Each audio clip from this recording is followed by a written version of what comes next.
inicial da pesquisa, 1942, é a data de inserção das enfermeiras do Exército Brasileiro na FEB. O marco final, 1945, retorno dos pracinhas ao Brasil. Ao centro está a máquina fotográfica, responsável por diversos registros dos momentos históricos vividos. Ela foi presente de pacientes para a enfermeira Virgínia Maria de Niemeyer Porto Carreiro. À esquerda, o logotipo da FEB.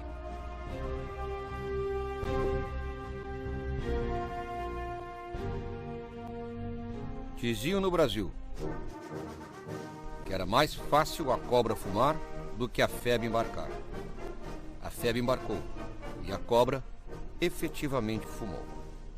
Esse logotipo foi usado nos braços do efetivo total da FEB. 25.334 cidadãos brasileiros. As agentes preferenciais foram 9 oficiais enfermeiras do Exército Brasileiro que estiveram na Segunda Guerra Mundial, com disposição e condições de saúde para depor.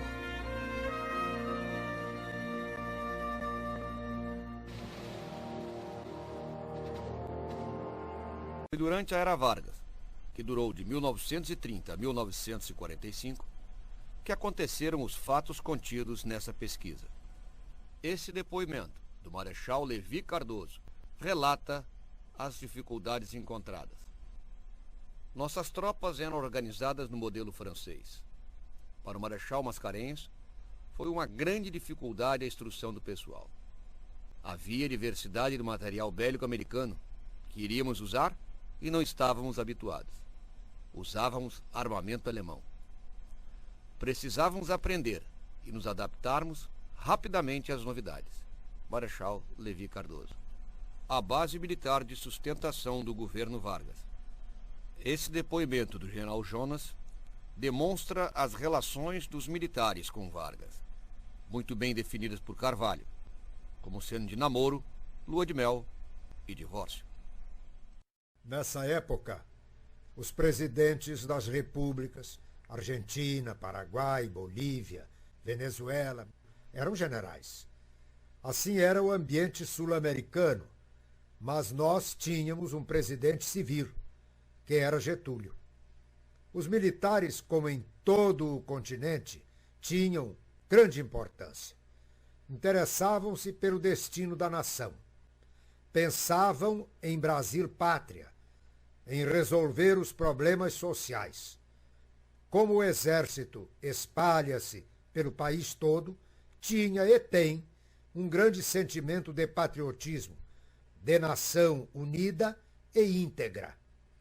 Os militares sentiram-se na obrigação de apoiar o presidente da República. Exército forte entra no Estado forte para poder sustentá-lo.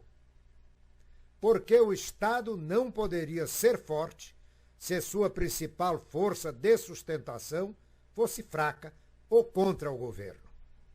Mas, a partir daí, posteriormente, começou um Estado policial violento, com prisões, torturas, órgãos como a antiga Polícia Especial. Essa que era o terror de todo mundo. A violência se instituiu, o que não tinha mais nada a ver com as Forças Armadas. A enfermagem no Exército. Eram os homens que exerciam a enfermagem no Exército. Não existia um quadro de enfermeiras até a Segunda Guerra Mundial. As enfermeiras iniciaram seu voluntariado em 9 de outubro de 1943, quando então foi criado um quadro específico, o quadro de enfermeiras de emergência da Reserva do Exército. Lendo jornal, eu ouvi escrito: o Exército convida mulheres que queiram fazer um curso especializado para enfermagem do Exército.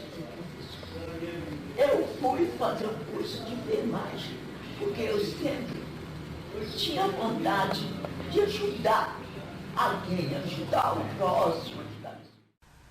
E resolveram, então, abrir voluntariado com qualquer diploma de enfermagem.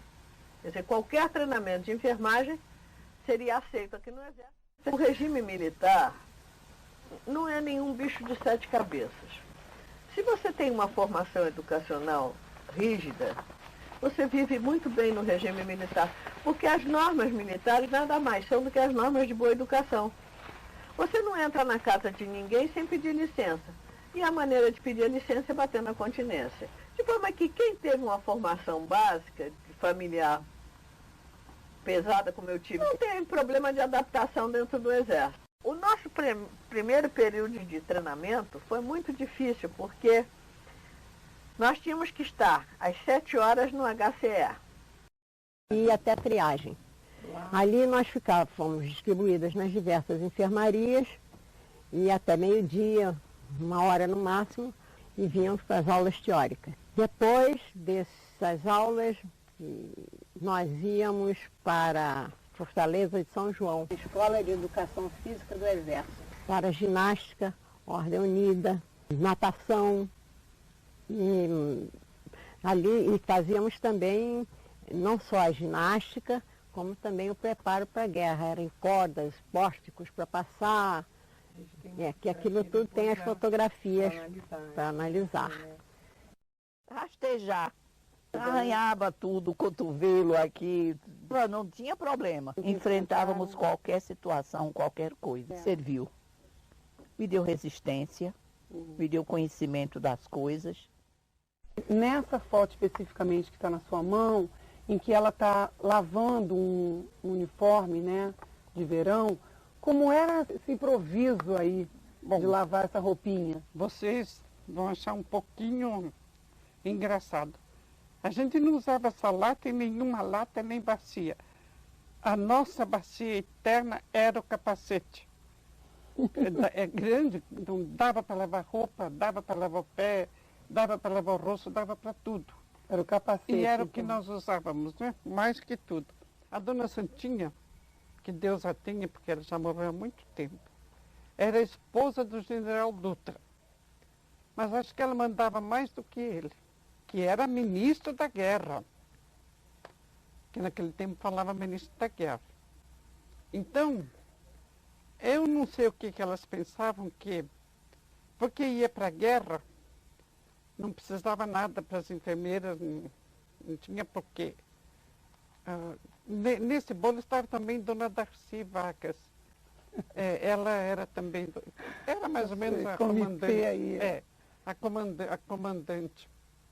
Então elas resolveram um uniforme horroroso, um pano de algodão ordinário cor de cinza escuro, um vestidão solto, uns bolsos assim, parecia espantalho de arrozal, e um triângulo daquele mesmo pano para amarrar na cabeça, assim como lavadeira, faxineira, essas coisas, né?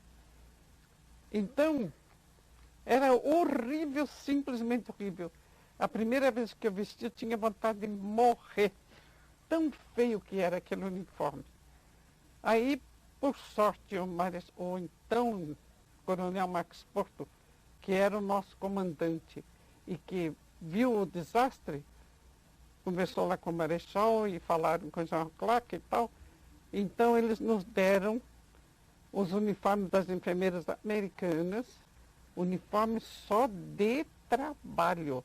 Nós não saímos do recinto do hospital com aquela roupa que era um vestido aberto que dançava assim, servia para 2, 3 números, e um pijama, uma calça comprida e uma blusa. Que era igual ao uniforme das americanas. Era o mesmo uniforme das americanas. Uhum. Era bege e branco de lista. E a touca, né?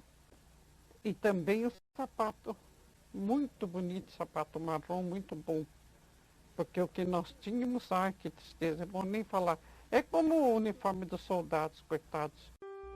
No centro da foto, vemos uma senhora, Dona Aristeia Cansanção, com semblante aparentemente tenso, direcionando o olhar para o chão, postura que permite à chapa fotográfica expor todo o seu desânimo. Ao seu lado esquerdo, a enfermeira Elza Cansanção, sua filha, uniformizada com uma expressão tranquila. Seus olhos dirigem-se à objetiva da máquina. As suas posturas estão discordantes. O sorriso da enfermeira contrasta com a fisionomia tristonha da mãe. Como eu falei a você, a guerra começou lá em casa. Ah, como foi a reação da sua família? A reação da minha família foi muito, muito triste, muito contraditória.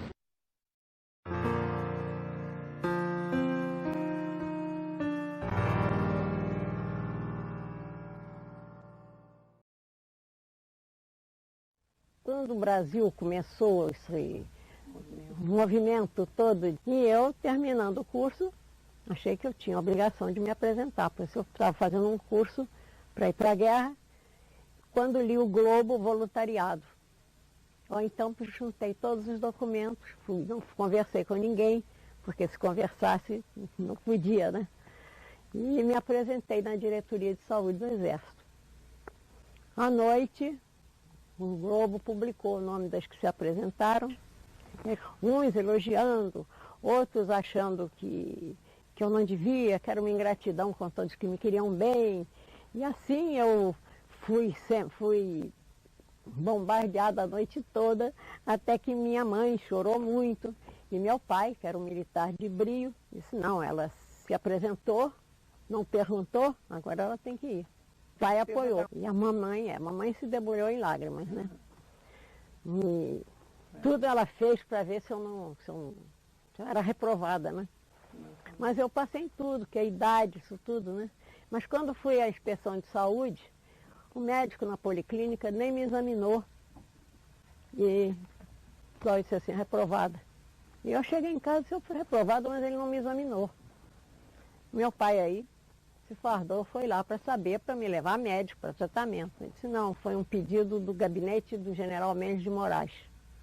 Era o meu tio que era chefe de gabinete. E a mamãe se agarrou com ele. Era o general José Portocarreiro. Voltinhas de Dona Diná, né? Voltinhas. É uma foto em grupo, cujo enquadramento é central e simétrico e de composição horizontal, registrada após a missa da bênção dos braçais das enfermeiras na Igreja da Candelária, no Rio de Janeiro. Ela antecede a partida para a Segunda Guerra Mundial. Figuram na foto 43 pessoas, sendo 42 enfermeiras e no centro da foto um militar do sexo masculino, demarcando a importância da presença masculina naquele grupamento feminino que invadiu, por imposição estrangeira, o mundo militar brasileiro exclusivamente masculino. A foto registra o cumprimento do general Mark Clark à enfermeira brasileira Virgínia Portocarreiro. Ele comandou o 5º Exército Norte-Americano, que incorporou a FEB. Esta foto tem significado de poder e prestígio, já que coube às enfermeiras um lugar de destaque, ladeando as personalidades mais importantes e detentoras do mais alto posto militar do momento histórico vivido. Foram as primeiras chegadas lá, Virgininha, Carmen Bebiano, e elas eram 5, as primeiras que chegaram lá. E foram chamadas ao palanque quando a tropa desfilou perante McClark, que está aqui. Tem mais, tem o Marechal Mascarenhas e McClark.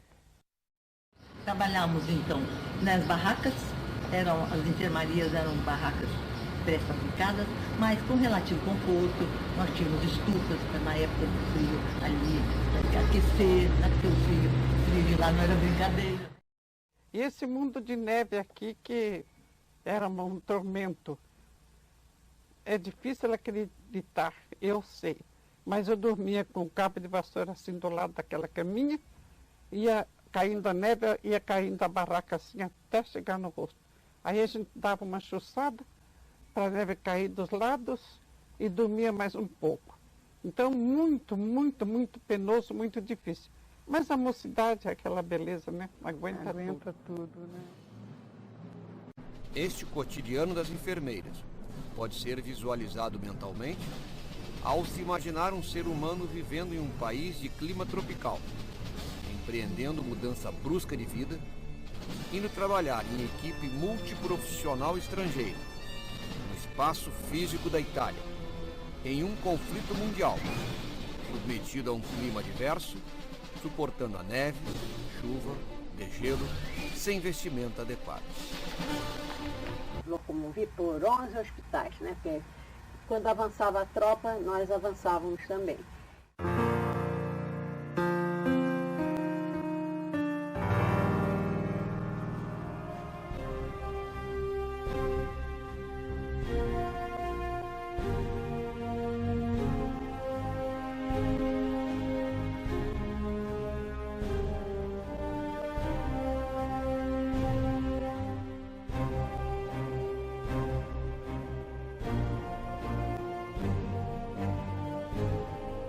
É uma foto de grupo. Estão presentes 5 profissionais de saúde com fisionomias preocupadas e tensas. Na foto, observa-se a parceria entre a equipe de saúde, objetivando a vida do paciente.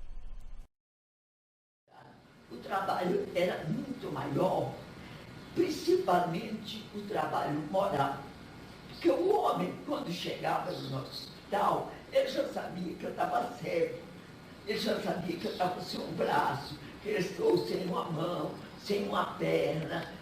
Às vezes tinha uns que você não podia nem dar um gajo para ele comer, porque ele queria se ferir, furar a veia com aquilo. Então você tinha que botar comida na boca daquele homem. Tudo isso foi trabalho de guerra. E foi um trabalho muito difícil.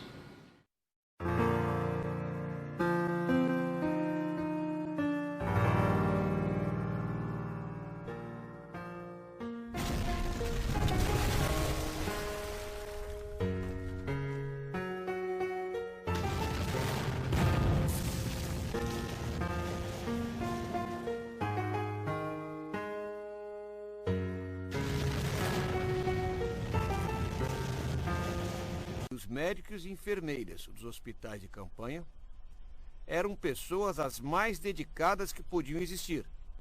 Nas falas, observa-se o trabalho de enfermagem desenvolvido, onde as enfermeiras submetiam-se às atividades estressantes, correndo risco de adoecimento. Valadares informa que das 67 enfermeiras que estiveram no teatro de operações, 14% adoeceram e foram evacuadas para o Brasil ou para os Estados Unidos da América.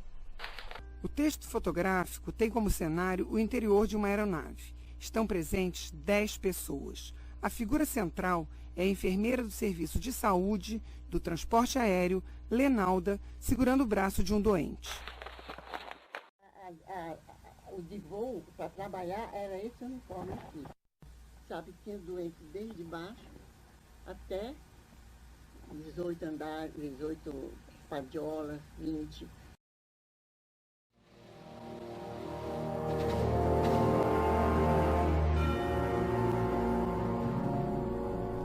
Dessa forma, inseriu-se o grupamento feminino de enfermagem do Exército Brasileiro nesta força, seguindo para o front italiano. Embora as enfermeiras tivessem sido inseridas no quadro de enfermeiras de emergência da Reserva do Exército, como enfermeiras de terceira classe do Círculo de Oficiais Subalternos, esta situação foi alterada em consequência da desigualdade de posição hierárquica junto às enfermeiras norte-americanas, o que propiciou serem arvoradas tenentes enfermeiras no teatro de operações pelo então comandante da Força Expedicionária Brasileira, o general Mascarenhas de Moraes.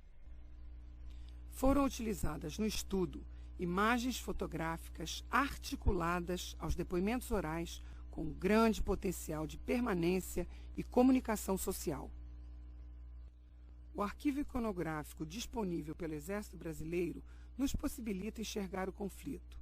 Graças a ele, a sociedade pôde ter acesso a imagens que nos mostram não somente o heroísmo descrito pelos vencedores, mas também as dificuldades enfrentadas, a precariedade dos acampamentos e enfermarias, os jovens mutilados e mortos. As enfermeiras incorporadas à FEB adquiriram o hábitus militar num processo de inculcação obtido mediante exaustivo investimento nos aspectos inerentes ao preparo teórico e físico. Para os ex-combatentes, o grupamento feminino de enfermagem e os pesquisadores da Segunda Guerra Mundial, a cobra permanecerá sempre fumando.